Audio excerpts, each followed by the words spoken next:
International business का chapter 9 entry strategies and strategic alliance. Entry strategies and strategic alliance बहुत important chapter है। इसका मतलब क्या है, जब हम इंटरनेशनल बिजनेस की बात कर रहे हैं, इंटरनेशनल बिजनेस मतलब we are having a cross border business relation with other countries, that is international. मैं जब अपनी बाउंड्री के अंदर हूँ दैट इज डोमेस्टिक, बट जब भी अपनी डोमेस्टिक बाउंड्री से निकलकर हम बाहर कोई बिजनेस कर रहे हैं that becomes international scenario. Now international business में हम किस हिसाब से एंट्री लेंगे? हम एंट्री डायरेक्टली भी ले सकते हैं। मैं डायरेक्टली जाकर किसी कंट्री में एक एक्सपोर्ट हाउस खोल दी या मैं एक मैन्युफैक्चरिंग यूनिट खोल दी, तो they are different ways through which we can enter into an international scale. Firms considering international expansion need to consider two basic decisions: the decision to enter which foreign market, when to enter and on what scale, and the choice of entry mode. Now एक firm जो international expansion चाह रही है, उसको इन दो चीज़ों को ध्यान में रखना बहुत ज़रूरी है। The decision to enter which foreign market, कौन से मार्केट में मुझे एंटर करना है, कब एंटर करना है, and on what scale, and the choice of entry mode, what is going to be my entry mode. The choice of which market to enter is driven by an assessment of long run growth and profit potential. Simple सी बात है, कौन से market में जाना है, it definitely depends on our assessment. मैं पहले असेस करूंगी ना लॉन्ग रन मेरा ग्रोथ क्या होगा एंड प्रॉफिट पोटेंशियल क्या होगा उस जगह पर। The choice of entry mode is another major issue international business need to consider. The various entry modes for serving foreign markets include exporting, licensing, franchising, establishing joint venture or wholly owned subsidiaries, or acquiring an established enterprise in the host nation. So there are different ways through which an organization can enter into an international business. मैं international arena में कैसे जा सकती हूँ? Basic entry decision, international business में जाने के लिए बेसिक एंट्री डिसीजन क्या है, ये चैप्टर बहुत इंपॉर्टेंट है, तो अच्छे से सुनना। A firm has to contemplate three basic decisions for foreign expansion: which market to enter, when to enter those markets, and on what scale. That means whether I'll be entering on a large scale or a small scale business, किस scale of business में मुझे operate करने जाना है। First one is which foreign markets to enter. The attractiveness of a country as a potential market for international business depends on balancing the benefit, cost, and risk associated with doing business in that country. The long run economic benefits of doing business in a country depends on factors such as market size, purchasing power of consumers in that market, and the likely future wealth of consumers, which depends on the economic growth rate. Definitely मुझे समझ में आ जाएगा कि भाई कौन सा market कैसा है, वो डिपेंड करता है उसका इकोनॉमिक स्ट्रक्चर, उसका इकोनॉमी कैसा है, वहाँ पे कंज्यूमर्स कैसे हैं, पॉपुलेशन कैसा है, इन सारी चीज़ों के ऊपर। The market should be seen in terms of economic growth and living standard when measured by number of consumer.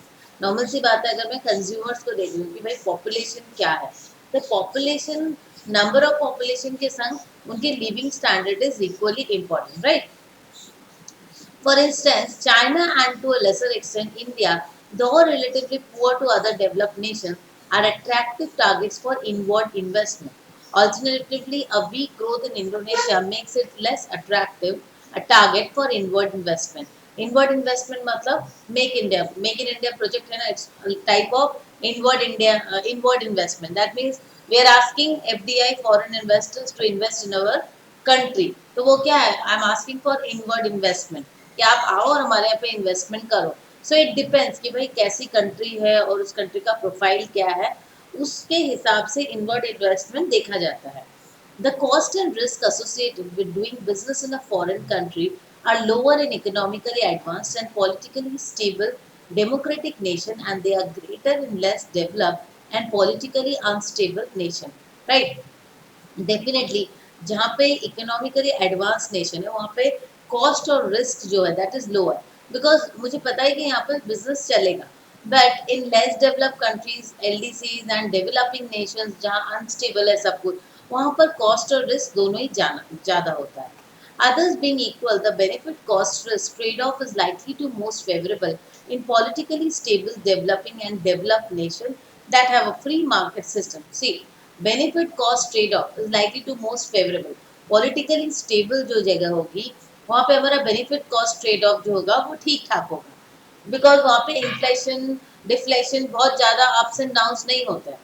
The trade-off is least favorable in politically unstable developing nations that operate with a command or mixed economy, or in developing nation. See, जहाँ पे capitalist economy है, सारी चीजें market control है, so we know that benefit cost trade-off मेरा favorable होगा कि भाई मैं कितना खर्चा कर रही हूँ, मुझे benefit क्या आना है. बट जहाँ पर मिक्स्ड इकोनॉमी है या जहाँ पर कमांड इकोनॉमी है, सारी चीजें गवर्नमेंट ओन्ड है, मार्केट ओन्ड नहीं है, तो दैट टाइम फिनेंशियल जो मैंने ups and downs है, turmoils है, that is speculative and have led to excess borrowing. तो जहाँ entirely command economy है, वहाँ पे borrowing बहुत ज़्यादा होती है गवर्नमेंट की, जिसके कारण डेवलपमेंट उतनी ज़्यादा नहीं होती है, right. Another crucial factor is the value an international business can create in the market. This depends on the suitability of the product offering to that market and the nature of local competition. If the international business offers a product that is not widely available in that market and that satisfies an unmet need, the value of that product will be greater than if an international business offers the same type of product that local competitors and other foreign entrants are already offering. See, अगर एक international business से एक product एक international business operate कर रहा है ना, मैं फॉरेन में जाकर एक ऐसे प्रोडक्ट बेच रही हूँ जो कि पहले से अवेलेबल नहीं है, डेफिनेटली मेरा प्रोडक्ट ज़्यादा बिकेगा. Timing of entry. What is my timing of entry?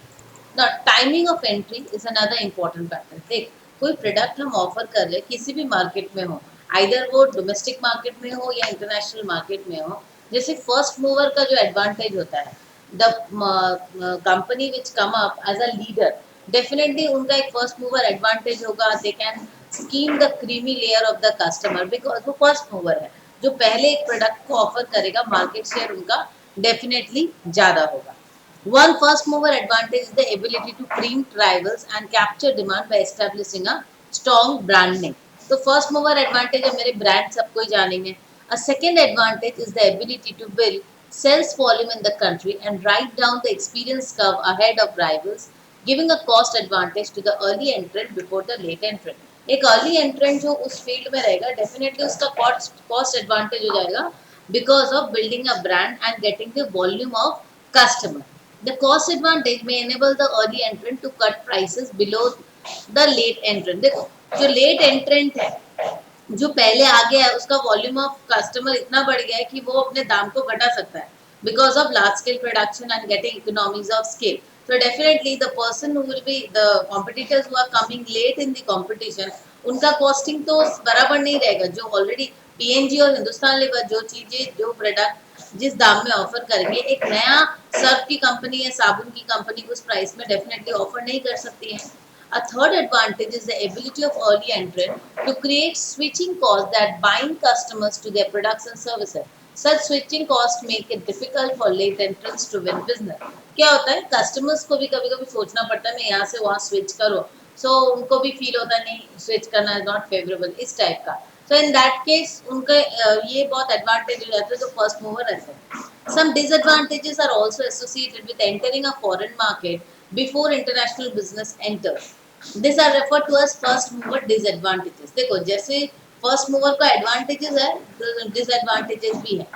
क्यों, क्या होता है, जो फर्स्ट मूवर है किसी भी फील्ड में या किसी भी बिजनेस में, जो फर्स्ट मूवर है, जब वो एंटर कर रहे हैं, they are coming up with a risk involve. मेरे से पहले इस फील्ड में कोई काम ही नहीं किया, तो डेफिनेटली जो भी रिस्क है, मैं तो जानती नहीं, मुझे तो कोई एक्सपीरियंस नहीं मिल पाया. So whatever risk, I am taking my risk. I am taking the entire risk associated with that project. I am gaining everything, and if I lose, I am losing everything from my own because I am not getting any experience. These advantages may give rise to pioneering costs that an early entrant has to bear that can be avoided by late entrant. देखो, एक चीज में entry करने के लिए advertisement, लोगों को जानकारी देना, लोगों को बताना कि एक प्रोडक्ट है और पायनियर करना, उस प्रोजेक्ट को लीड करना, सारी चीजों में एक कॉस्ट होता है जो कि ऑलरेडी एक प्रोडक्ट, सपोज केलॉग्स पहले जब आया था तो वो नहीं चला इंडिया में, देन केलॉग्स फिर से आया, रीलॉन्च किया इंडिया में अपने प्रोडक्ट को, एंड देन उसको हमें समझाया कि भाई ये क्या प्रोडक्ट है, मीन्स एडवर्टीजमेंट करके कंज्यूमर्स अवेयरनेस बढ़ाना, उनको समझाना, तो ये उनको एक कॉस्ट लगा पायनियर करने में। तो अभी जो भी फ्लेक्स बनाते हैं, जो भी लोकल कंपनीज है या जो भी अदर कंपनीज है फ्लेक्स बनाती है, उनको वो कॉस्ट नहीं पड़ता कि वो कंज्यूमर्स को समझाए, अवेयरनेस करे। People are already aware that flakes is used as a breakfast thing, and they know this. An early entrant may also face severe disadvantage relative to the late entrant if regulations diminish the value of investment made by an early entrant. This is a serious risk faced by early entrant in developing nations where the rules governing business practices are still evolving. देखो यहाँ पे और एक खतरनाक risk होता है। क्या होता है, कभी कभी बहुत ह्यूज इन्वेस्टमेंट हम लोगों ने किया है एक नई जगह पर जाकर इंटरनेशनल बिजनेस में। अब वहाँ के नियम के अनुसार हमने इन्वेस्टमेंट किया है सारी चीजें, पर देखा गया बाद में कि वो नियम ही चेंज हो गया कि भाई ये चीजों की और जरूरत नहीं है। सो इन दैट केस हमारा जो भी इन्वेस्टमेंट था वो सारा पैसा डूब जाएगा। Now, scale of entry and strategic commitment. Entering a market on a large scale involves commitment of significant resources. It also implies rapid entry. However, some firms enter on a small scale as they do not have the resources essential to enter on a large scale. The consequences of entering on a significant scale, entering rapidly, are associated with value of ensuing strategic commitment. Simple सी बात है, we are actually committed to some of our resources. We are providing certain resources. हम कुछ resources तो provide कर रहे हैं ना. A strategic commitment has a long run impact which is difficult to reverse. A major strategic commitment is deciding to enter a foreign market on a significant scale. Strategic commitments such as rapid large-scale entry into a market can have an important influence on the nature of competition in the market. The value of commitment that flow from rapid large-scale entry into a foreign market must be balanced against the risk that would result in lack of flexibility associated with strategic commitment. But strategic inflexibility also has value. The benefit of a small-scale entry include balance against the value and risk of the commitments associated with large-scale entry. Small-scale entry allows the firm to learn about the foreign market while limiting the exposure of the firm to that market. Small-scale entry reduces the risk associated with large-scale entry, but the lack of commitment associated with small-scale entry may make the firm difficult to build market share and capture first-mover advantage. Now, there are different modes.